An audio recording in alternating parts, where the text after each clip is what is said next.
Este video es sobre las reglas de género o gender rules in Spanish. So these are going to be some rules that'll help you determine, without memorizing, whether a noun is masculine or feminine. Unas palabras femeninas son las palabras que terminan en dad, tad, tud, sion, zeta, is, ie, umbre. Por ejemplo, la verdad, la libertad, la actitud, la nación, la luz, la crisis, la serie, la costumbre.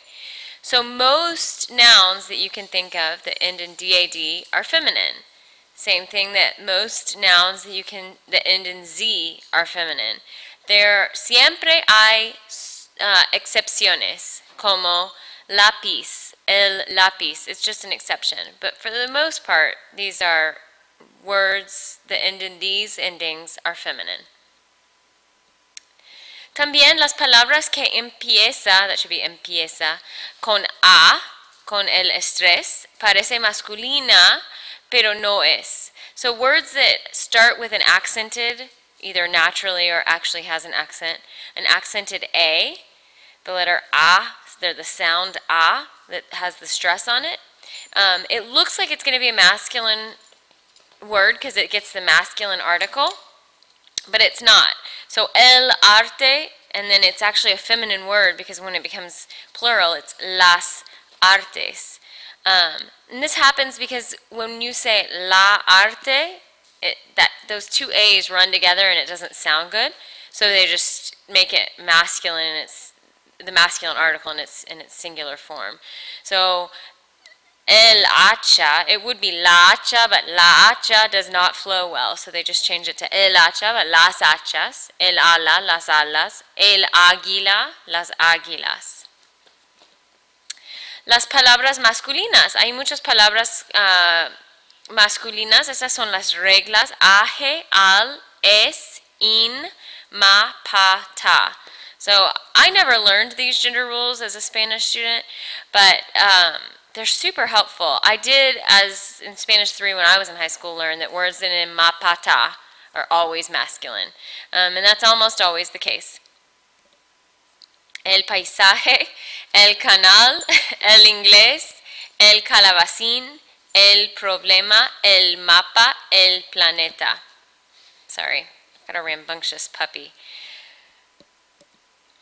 También las palabras compuestas, so compound words, are always masculine. If you've got two words that have come together to make a new word, most of the time they look plural and they're always masculine. So el lavaplatos is the dishwasher. You can also say los lavaplatos if you had two dishwashers. El abrelatas is a can opener, abrir and lata. El rascacielos, one of my favorite words. Rascar is to scratch or scrape, and cielo is sky, so that's a skyscraper. El parabrisas, that comes from parar, which is to stop, and brisa, which is breeze, so that's a windshield on your car. And el paraguas, which is to stop water, it's an umbrella.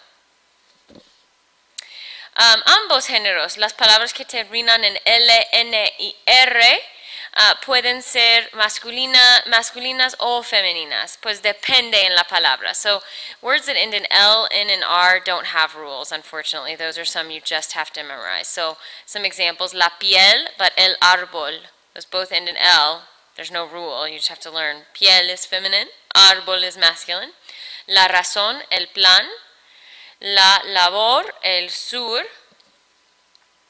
Y algunos sustantivos, some nouns, pueden cambiar en género, depende en la persona. So it just depends on the person. So if the person is masculine, it's el. If the person is feminine, it's la. Pero el sustantivo no cambia. El estudiante o la estudiante. El gerente o la gerente. Gerente significa manager. El periodista o la periodista. Periodista is journalist. Cada palabra que termina en ista siempre es ista. So any word that ends in ista is always ista. El testigo o la testigo. Testigo is a witness, como en, like in the courts.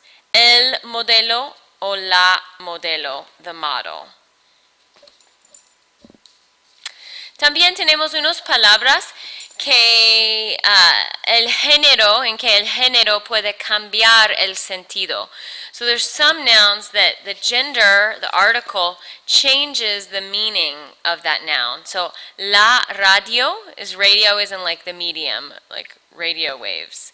El radio es como radio, como la máquina, like the machine, the actual radio apparatus that you listen to, like in the 80s when people would put their radios on their shoulders, the big boom boxes. Okay, la cura is a cure, el cura is a priest, la capital es como el gobierno, el capital es como dinero. La mañana, como ustedes ya saben, es morning, pero el mañana es future, el futuro. La orden es un command, un mandato. El orden is like order, as in organization.